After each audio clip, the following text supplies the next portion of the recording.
भगवान श्री राम ने माता सीता से बताया, इस पाप के कारण स्त्री 7 जन्मों तक विधवा होती है। रामचरित्र मानस रामायण। जय श्री राधे कृष्ण श्रोताओं। एक समय की बात है, भगवान श्री राम और माता सीता जी अपने 14 वर्ष वनवास के दौरान त्रिकुट में कुटिया बनाकर आराम कर रहे थे। माता सीता जी भगवान श्री राम से कहती है, हे प्राणनाथ, किस पाप के कारण स्त्री 7 जन्मों के लिए विधवा हो जाती है? तो भगवान श्री राम कहते हैं, हे देवी, मैं आपको एक ऐसी स्त्री की अद्भुत और शिक्षाप्रद कहानी सुनाता हूँ, जिसने अपने कर्मों के फलस्वरूप 7 जन्मों तक विधवा होने का दुख सहन किया। यह कथा न केवल समस्त मानव जाति के कर्मों को बताती है, बल्कि यह भी सिखाती है कि सच्ची भक्ति और पश्चाताप से मनुष्य अपने पापों से मुक्त हो जाएगा। भगवान श्री राम कहते हैं, हे प्रिय, कृपया आप इस पुण्य फल देने वाली और कल्याणकारी कथा को ध्यान से मन लगाकर सुनिएगा। जो भी मनुष्य इस कल्याणकारी कथा को आधा अधूरा सुनता है, तो उसे अशुभ फल की प्राप्ति होती है। इस पुण्य फल देने वाली कथा को जो भी मनुष्य पूरा ध्यान से सुनता है, उसे समस्त सुख की प्राप्ति होती है। तब माता सीता जी कहती है, हे स्वामी, मैं इस कथा को ध्यान से पूरा मन लगाकर सुनूंगी। हे प्रभु, कृपया आप कथा को सुनाइए। तो भगवान श्री राम कथा को सुनाते हुए कहते हैं, एक दिन की बात है, द्वारिका का भव्य महल अपनी दिव्यता से प्रकाशित हो गया। सागर की लहरें, समुद्र की आवाज़ और हवा की शीतलता ने वातावरण को आनंद से भर दिया। इस दिव्य वातावरण में भगवान श्री कृष्ण अपने राज सिंहासन पर विराजमान थे। उसी समय देवऋषि नारद हाथ में वीणा लिए हुए महल में आए। उनकी मुस्कान में हमेशा की तरह अपार भक्ति दिख रही थी। भगवान श्री कृष्ण के पास पहुंचकर देवऋषि नारद ने भगवान श्री कृष्ण को प्रणाम करते हुए कहा, हे नारायण, आपके चरणों में कोटि कोटि प्रणाम। तो भगवान श्री कृष्ण जी बोले, हे देवऋषि नारद, आज आप बड़ी चिंता में दिख रहे हो। बताइए, आपकी चिंता का क्या रहस्य है? यदि मैं आपकी चिंता को दूर करने में कोई मदद कर सकता हूँ तो अवश्य करूँगा। देवऋषि बोले, हे प्रभु, आप तो अंतर्यामी हैं और सब कुछ जानते हैं। फिर भी अगर आप मेरे मुख से मेरी चिंता का कारण जानना चाहते हैं, तो आपका ये दास पूरा वार्तांत आपको जरूर बताएगा। हे प्रभु, आज मैंने एक बड़ा ही अजीब दृश्य देखा। आज जब मैं धरती लोक पर भ्रमण कर रहा था, तो मैंने देखा कि एक स्त्री एक पेड़ के नीचे बैठी हुई रो रही थी। वह बेचारी जवानी में विधवा हो गई है। एक सर्प के काटने से उसके पति की मौत हो गई और यम के दूत उसके पति की आत्मा को यमपुरी ले जा रहे थे। तो मैंने उन यमदूतों को बोला, हे यमदूतों, क्यों इस बेचारी को जवानी में विधवा कर रहे हो? फिर वे यमदूत मुझसे बोले, हे देवऋषि नारद, हम तो यमराज की आज्ञा का पालन कर रहे हैं। यह जो स्त्री है, इसके भाग्य में विधवा होना ही लिखा है, इसलिए इसका विवाह कम आयु वाले पुरुष के साथ हुआ था और इसके लिए यह स्त्री खुद ही जिम्मेदार है। इस स्त्री ने जो पाप किया है, उसी का दंड यह भोग रही है। इस स्त्री को 7 जन्मों तक विधवा होने का दंड मिला है। यमदूतों के मुख से यह बात सुनकर मुझे बड़ा आश्चर्य हुआ। उस स्त्री ने ऐसा कौन सा पाप किया था जिसके कारण से उसे विधवा होना पड़ गया? यह जानने की मेरे मन में जिज्ञासा हुई, इसलिए हे प्रभु, मैं आपके पास आया हूँ। हे प्रभु, आप ही मुझे बताइए, वह कौन सा पाप है जिसे करने से स्त्री को 7 जन्मों तक विधवा होना पड़ता है? तो भगवान श्री कृष्ण ने मुस्कुराते हुए उत्तर दिया, हे देवऋषि नारद, आपने ठीक ही किया है। जो यहाँ पर आ गए हो, आपके प्रश्न के माध्यम से समस्त संसार को समस्त संसार को यह ज्ञान की प्राप्ति हो जाएगी और आपकी शंका भी दूर हो जाएगी। लेकिन मैं आपको उस विशेष में बताने से पूर्व आपको एक प्राचीन कथा सुनाता हूँ।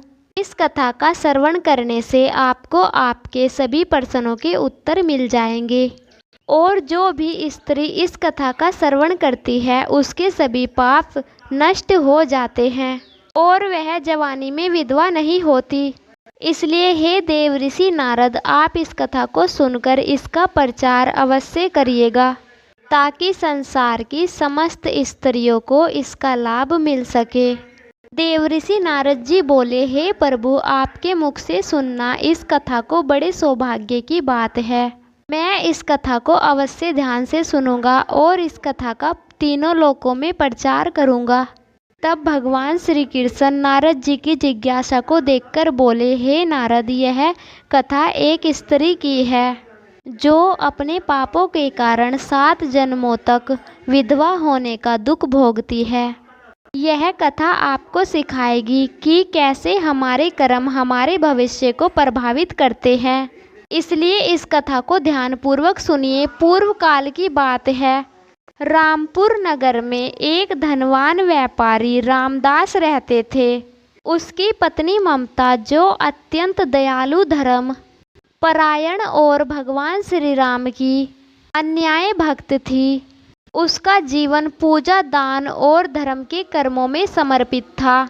ममता अपने पति के साथ सुखी जीवन जीती थी।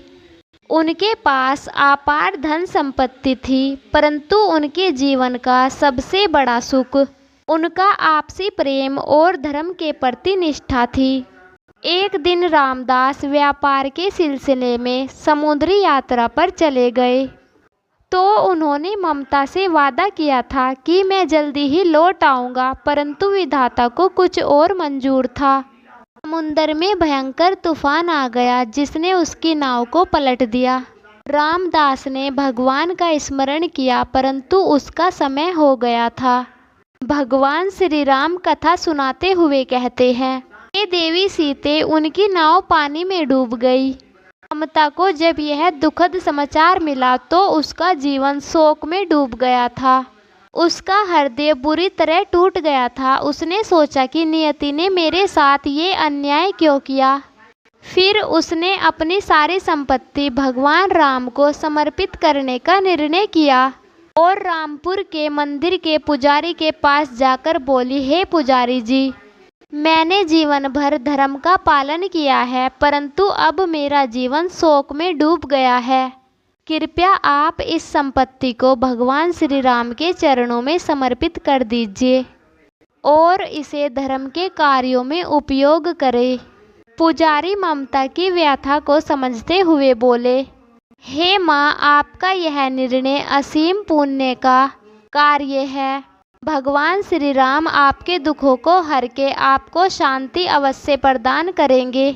परंतु इस दान के बाद भी ममता को शांति नहीं मिली थी। उसके मन में यह प्रश्न था कि उसने ऐसा कौन सा पाप किया है जो उसे इस दुख का सामना करना पड़ रहा है। उसने सुना था कि महान ऋषि राम शरण, जो दिव्य ज्ञान और योग बल के धनी थे, वे पास के वन में तपस्या कर रहे थे। तो फिर ममता ने निश्चय किया कि मैं उनसे मिलकर अपने दुख का कारण पूछूंगी। इतना सोचकर वह ऋषि के आश्रम की ओर निकल गई। ममता ने ऋषि रामशरण के आश्रम में जाकर उनके चरणों में प्रणाम किया। अपने दुख को बताने लगी तो उनकी आंखों में आंसू थे। उनका हृदय दुख से भरा हुआ था। ममता रामशरण से बोली, हे ऋषिवर, मैंने इस जीवन में कोई पाप नहीं किया है, सदैव धर्म का पालन किया है और भगवान श्री राम की भक्ति में जीवन बिताया है। फिर भी मेरे पति की इतनी जल्दी मृत्यु हो गई। अभी तो मुझे संतान भी नहीं मिली है और मेरे पति मुझे छोड़कर परलोक चले गए। आखिर किस पाप के कारण मुझे विधवा होना पड़ा? कृपया करके मुझे बताइए कि मेरे साथ ऐसा क्यों हुआ। ऋषि रामशरण ने उसकी बात ध्यान से सुनी और बोले, हे बेटी, मनुष्य के साथ जो कुछ भी होता है वह उसके भाग्य के अनुसार ही होता है। उसके भाग्य में जो लिखा होता है वही होता है, उसे कोई नहीं बदल सकता। परंतु तुमने पूछा है, इसलिए मैं तुम्हारे पूर्व जन्म के रहस्यों को जानकर तुम्हें बताता हूँ। मैं अपने योग की शक्ति के बल से तुम्हारे पूर्व जन्म के कर्मों का इतिहास जानने का प्रयास कर रहा हूँ। और फिर ऋषि रामशरण ने अपनी आंखें बंद की। ध्यान मुद्रा में होकर ममता के पूर्व जन्म के कर्मों को देखने लगे। भगवान श्री राम कहते हैं, हे देवी सीते। फिर कुछ समय बाद उन्होंने अपनी आंखें खोली और बोले, हे बेटी, तुम्हारे पिछले जन्मों में ऐसे पाप है जिसके कारण तुम्हें इस जीवन में यह दुख भोगना पड़ रहा है। मैं तुम्हें उन सभी जन्मों की कथा सुनाता हूँ जिससे तुम्हें अपने वर्तमान का दुख का कारण समझ में आ जाएगा। तब ममता बोली, हे ऋषिवर, कृपया करके मुझे मेरे पूर्व जन्म की कथा अवश्य सुनाइए। मैं यह जानने के लिए उत्सुक हूँ। भगवान श्री राम कहते हैं, हे देवी सीते। फिर ऋषि रामशरण कहते हैं, बेटी, तुम्हारा पहला जन्म सत्यनगर में हुआ था और तुम्हारा नाम मौनी था। तुम एक विद्वान पंडित परिवार में जन्मी थी। तुम्हारा विवाह धर्म पंडित से हुआ था जो वेदों के ज्ञाता और धर्म के प्रति अडिग थे। तुम्हारा जीवन सुखमय था और तुमने अपने पति के साथ मिलकर धर्म के अनेक कार्य किए थे। परंतु एक दिन धर्म पथिक वन से सामग्री लाने के लिए गए थे तो उस वन में आकाश से बिजली गिरने के कारण आग लग गई थी, तो वह उस वन में लगी हुई अग्नि में गिर गए थे और उनकी मृत्यु हो गई थी। तो तुमने इस जीवन में भी धर्म का पालन किया और विधवा होकर भगवान की सेवा में लीन हो गई। भगवान श्री राम कहते हैं, हे देवी सीते। फिर ऋषि रामशरण कहते हैं, हे पुत्री, अब तुम्हारे दूसरे जन्म की कथा सुनो। दूसरे जन्म में तुम्हारा जन्म धनपुरी नगरी में हुआ था और तुमने वाणिज्य कर एक धनी सेठ से विवाह किया था। वाणिज्य कर में अपार सफलता पाई थी, परंतु धन के लोभ में वह सदैव व्यापार के सिलसिले में यात्रा पर रहता था। परंतु एक दिन व्यापार के सिलसिले में समुद्र पार वाणिज्य कर जाते हुए चंदा से बोला, प्रिय, मैं यह यात्रा कर शीघ्र लौटूंगा और फिर हम दोनों सुखपूर्वक जीवन बिताएंगे। तो चंदा ने उसे विदा करते हुए बोला, हे स्वामी, मैं आपकी कुशलता के लिए भगवान से प्रार्थना करती हूँ, आप जल्दी लौट आइए। परंतु फिर उसकी नाव भयंकर तूफान में फंस गई, परंतु वह वहीं पर सागर के उस भयंकर तूफान में मारा गया। तो तुमने इस जीवन में भी धर्म का पालन किया, तो विधवा रहकर भगवान की भक्ति में लगी रही। भगवान श्री राम कहते हैं, हे देवी सीते। रामशरण बोले, हे पुत्री, अब तुम्हारे तीसरे जन्म के बारे में सुनो। तीसरे जन्म में तुमने इलाहाबाद में भाग्यवती नामक एक पंडित कन्या के रूप में जन्म लिया। तुम्हारा विवाह रघु नामक पंडित यज्ञकर्ता से हुआ था। वे वेदों के गहरे ज्ञाता और अग्निहोत्र के विशेषज्ञ थे। तुम्हारा जीवन सुखमय था, परंतु एक दिन यज्ञ के दौरान लघु को अचानक हृदयघात हुआ और रघु की वहीं पर मृत्यु हो गई। मृत्यु से पूर्व रघु ने भगवती से कहा, प्रिय भगवती, मैं जानता हूँ कि मेरा समय आ गया है, परंतु तुम्हें धैर्य रखना है और धर्म के मार्ग पर चलते रहना है। तो भगवती बोली, हे स्वामी, मैं आपके बिना यह जीवन कैसे जीऊँगी, परंतु मैं आपके निर्देशों का पालन करूँगी और धर्म का मार्ग नहीं छोड़ूंगी। ऋषि रामशरण कहते हैं, हे पुत्री, इस प्रकार से तुमने इस जीवन में भी धर्म का पालन किया और विधवा होकर भगवान की भक्ति की सेवा में लीन हो गई। भगवान श्री राम कहते हैं, हे देवी सीते। ऋषि रामशरण बोले, हे पुत्री, अब तुम्हारे चौथे जन्म के बारे में सुनो। चौथे जन्म में तुमने हस्तिनापुर के पास एक नगर में एक क्षत्रिय परिवार में धनवती के रूप में जन्म लिया और तुमने विजयसेन नामक राजा से विवाह किया था, जो अत्यंत पराक्रमी और धर्मनिष्ठ थे। तुम दोनों ने धर्म और समाज के लिए अनेक कार्य किए और फिर एक दिन विजयसेन युद्ध के लिए जा रहा था, तो वह युद्ध के लिए प्रस्थान करते समय धनवती से बोला, प्रिय धनवती, मेरा कर्तव्य मुझे युद्ध के लिए बुला रहा है। तुम धैर्य रखना और मेरी अनुपस्थिति में राज्य का ध्यान रखना। तब धनवती चिंता करते हुए बोली, हे स्वामी, मुझे आपके बिना जीवन जीने की कल्पना भी नहीं है, परंतु मैं आपकी आज्ञा का पालन करूंगी और धर्म का पालन करूंगी। और फिर युद्ध के दौरान विजयसेन वीरगति को प्राप्त हो गया, तो तुमने इस जीवन में भी विधवा होकर धर्म का पालन किया और अपने पति के आदर्शों का अनुसरण किया। भगवान श्री राम कहते हैं, हे देवी सीते। अब ऋषि रामशरण बोले, हे पुत्री, अब तुम्हारे 5वें जन्म के बारे में सुनो। 5वें जन्म में तुमने रमा नामक एक तपस्वी के रूप में जन्म लिया था। तुमने ज्ञानी नामक ऋषि से विवाह किया था, जो तप और साधना में लीन रहते थे। तुम्हारा जीवन धर्म और तपस्या में बीत रहा था, परंतु एक दिन जब ऋषि ध्यानरत थे, तो उन्हें एक विषैले सर्प ने डस लिया और उनकी मृत्यु हो गई। तुमने इस जीवन में भी ध्यान और तप धर्म का पालन किया। तब ऋषिवर ज्ञानी ने अंतिम समय रमा से बोला, प्रिय रमा, मेरी तपस्या अब समाप्त हो गई। तुमने सदैव मेरा साथ दिया है और मेरी तपस्या में मेरा सहयोग किया है। मैं तुमसे आग्रह करता हूँ कि तुम इसी प्रकार धर्म का पालन करती रहो। तो रमा आंसू भरे नेत्रों से बोली, हे ऋषिवर, आपके बिना यह तपस्या मार्ग कठिन होगा, परंतु मैं आपके आदर्शों का पालन करूंगी। भगवान श्री राम कहते हैं, हे देवी सीते। ऋषि रामशरण कहते हैं, हे पुत्री, अब मैं तुम्हें तुम्हारे 6ठे जन्म के बारे में सुनाता हूँ। 6ठे जन्म में तुमने अयोध्या के एक धनी परिवार में जन्म लिया था, जो व्यापार में अत्यंत सफल थे। तुम्हारा जीवन सुखमय था, परंतु एक दिन रामदेव का रथ एक गहरे गड्ढे में गिर गया, परंतु उसकी मृत्यु हो गई। तो तुमने इस जीवन में भी विधवा होकर धर्म का पालन किया है।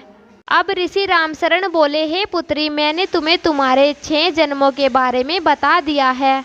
अब मैं तुम्हें तुम्हारे उस जन्म के बारे में बताता हूँ, जो इन 6 जन्मों से पहले हुआ था। उस जन्म में तुमने ऐसा पाप किया था, जिसके कारण तुम्हें 7 जन्मों तक विधवा होना पड़ा।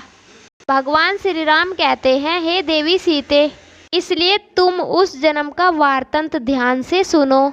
ऋषि रामशरण कहते हैं, हे पुत्री, तुम्हारे उस जन्म में तुम रामपुर नामक नगर में एक धनवान सेठ की बेटी थी। तुम्हारा नाम चांदनी था। चांदनी अत्यंत सुंदर थी, परंतु उसकी सुंदरता के साथ साथ उसमें लालच, अहंकार और कठोरता भी थी। उसने कभी धर्म और मर्यादा का पालन नहीं किया था, सदैव अपने सुख और इच्छाओं को पूरा करने में लगी रहती थी। हे पुत्री, अब चांदनी की कथा को सुनो। चांदनी का विवाह उसके पिता ने एक अत्यंत गुणवान और धर्मपरायण सदाचारी युवक धर्मवीर से करा दिया था। धर्मवीर सत्यवादी और दयालु भगवान के अन्याय भक्त थे। वह सदैव चांदनी का सम्मान करते थे और उसे सुखी रखने का प्रयास करते थे, परंतु चांदनी को उसका यह धार्मिक स्वभाव और सरल जीवन पसंद नहीं था। वह सदैव उनसे असंतुष्ट रहती थी और उनका अपमान करती थी। तो एक दिन चांदनी धर्मवीर से क्रोधित होकर बोली, तुम्हारी यह धार्मिकता और सादगी मुझे बिल्कुल पसंद नहीं है। ना तुम्हारे पास धन है और ना ही तुम मुझे वह सुख दे पाते हो जिसकी मैं हकदार हूँ। मैं इस नीरस जीवन से तंग आ गई हूँ। तो धर्मवीर ने संत सुवर में उत्तर दिया, चांदनी, धन और सुख सुविधा जीवन का सार नहीं है। सच्चा सुख धर्म और सत्य के मार्ग पर चलने से मिलता है। मैं तुम्हें संसार सुख देने में भले ही असमर्थ हूँ, लेकिन मैं तुम्हारे प्रति सच्चा समर्पित हूँ। परंतु चांदनी ने उसकी बातों को अनसुना कर दिया और अपने मन में उसके प्रति और भी कठोर हो गई। फिर कुछ समय बाद चांदनी की मुलाकात एक धनी आकर्षक युवक मोहन से हुई। मोहन अपने धन और ऐश्वर्य के लिए प्रसिद्ध था, परंतु उसका चरित्र दूषित था। चांदनी मोहन के धन और शानो शौकत से प्रभावित होकर उसके प्रति आकर्षित हो गई थी। और फिर एक दिन चांदनी अपने पति धर्मवीर से कठोरता से बोली, मैं तेरे साथ एक पल नहीं रह सकती। मैं मोहन के साथ जीवन जीना चाहती हूँ, जहाँ मुझे वह सब मिलेगा जिसकी मैंने हमेशा से कामना की है।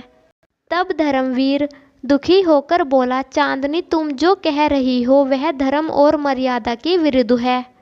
तुम्हारा यह कदम हम दोनों के लिए विनाशकारी होगा।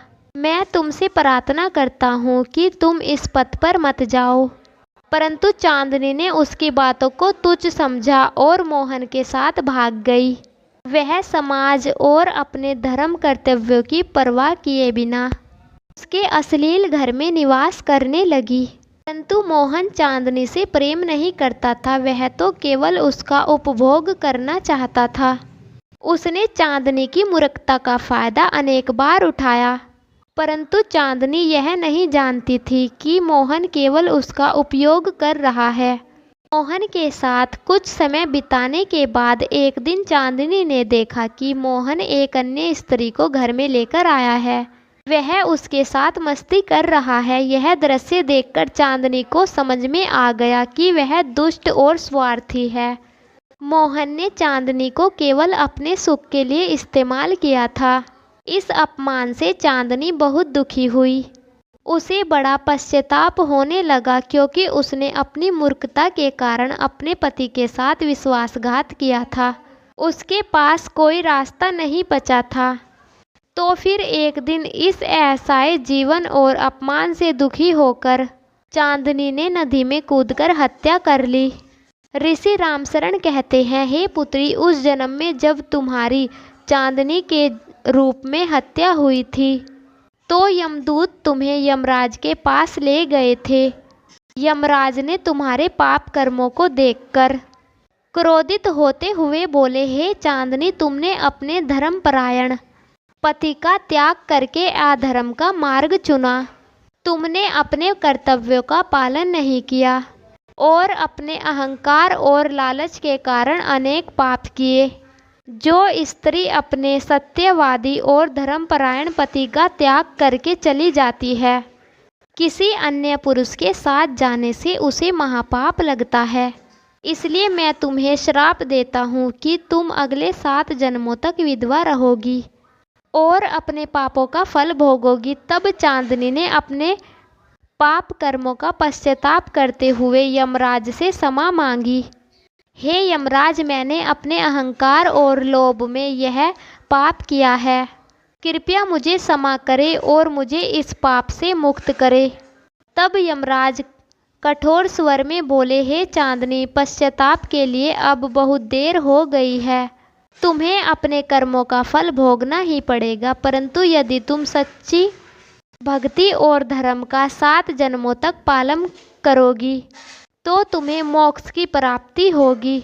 ऋषि रामशरण कहते हैं, हे पुत्री, इस प्रकार से तुमने उस जन्म में चांदनी के रूप में जो पाप किया था, उसी पाप के कारण तुम्हें 7 जन्मों तक विधवा होना पड़ा है। अब तुम्हारा यह अंतिम और 7वां जन्म है। इस जन्म में तुमने धर्म और भक्ति के मार्ग पर चलकर अपने पापों का पश्चाताप किया है। अब तुम इस पाप से मुक्त हो जाओगी और तुम्हें अगले जन्म में सुख और शांति प्राप्त होगी। भगवान श्री राम कहते हैं, हे देवी सीते। ममता फिर ऋषिवर के चरणों में गिरकर बोली, हे ऋषिवर, आपने मेरे जीवन का रहस्य खोला है और अब मैं इस जीवन में भगवान श्री राम की भक्ति में और अधिक गहराई से डूब जाऊंगी। तो फिर ऋषि रामशरण ने ममता के सुख की कामना करते हुए उसे आशीर्वाद दिया, हे पुत्री, तुमने इन 7 जन्मों में कोई पाप नहीं किया है, सदा ही अच्छे कर्म किए हैं, इसलिए अब तुम्हारा कल्याण ही होगा। तब फिर ममता अपने घर पर आ गई। इसी रामशरण के आश्रम से लौटने के बाद ममता का जीवन पूरी तरह से बदल गया था। अब वह अपने जीवन के हर क्षण को भगवान श्री राम की भक्ति और धर्म के कार्यों में समर्पित करने लगी। अब ममता का हृदय शांत था। वह अपने जीवन में मिलने वाले दुखों को भगवान का प्रसाद मानकर ग्रहण करती थी। वह जान गई थी कि उसके पिछले जन्मों का पाप का फल ही उसे इस जन्म में मिल रहा है, परंतु अब उसे मुक्ति की प्राप्ति होने वाली थी। शिवपुर के लोग ममता की भक्ति और धर्म की निष्ठा की सराहना करने लगे थे। उसने अपने जीवन का हर क्षण दान और सेवा और भक्ति में लगा दिया था। धीरे धीरे उसके शारीरिक जीवन की अंतिम घड़ी आ गई। अपने अंतिम समय में भी ममता ने भगवान श्री राम का स्मरण किया और उनके चरणों में अपने जीवन को समर्पित कर दिया। ममता अपने अंतिम क्षणों में अपने आसपास के लोगों से बोली, मेरे प्रियजनों, मैंने अपने जीवन में जो कुछ भी सीखा है वह यही है कि धर्म और सत्य का मार्ग ही सत्य है। भगवान श्री राम की कृपा से मुझे अपने पापों का प्रायश्चित करने का अवसर मिला। मैं आप सभी से यही प्रार्थना करती हूँ कि आप सभी भी अपने जीवन में धर्म का पालन करें और भगवान की भक्ति में लीन रहे। और फिर ममता ने भगवान श्री राम के नाम का उच्चारण करते हुए इस संसार से विदा ले लिया।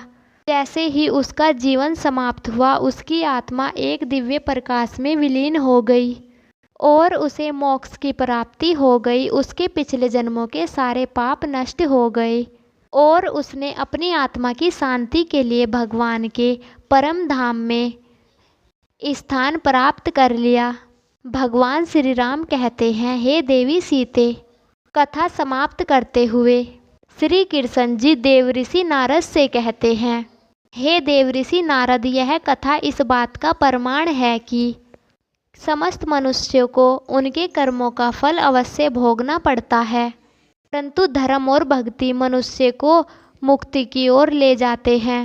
ममता ने अपने पापों का प्रायश्चित कर लिया था और वह अब अपने अगले जन्म में सुख और शांति को प्राप्त करेगी। देवऋषि नारद भगवान श्री कृष्ण के चरणों में सर झुकाकर बोले, प्रभु, आपकी कथा से मुझे बहुत ज्ञान प्राप्त हुआ है। मैं इसे ही अवश्य ही अन्यर्थ सुनाकर धर्म का प्रचार करूँगा। भगवान श्री राम कहते हैं, हे देवी, यह कथा समस्त मनुष्य जाति को कि कर्मों का फल समस्त मनुष्य जाति को अवश्य मिलता है, परंतु परमात्मा की भक्ति और धर्म का पालन करना मनुष्य के हर प्रकार के पाप से मुक्ति दिलाता है। आशा है कि श्रोताओं, आपको यह कथा पसंद आई होगी। तो वीडियो को लाइक करके चैनल को सब्सक्राइब करें और अपने दोस्तों और परिवार में शेयर करें और कमेंट बॉक्स में जय श्री राधे कृष्णा अवश्य लिखें। फिर मिलते हैं ऐसी ही कथा के साथ। आप सभी का धन्यवाद।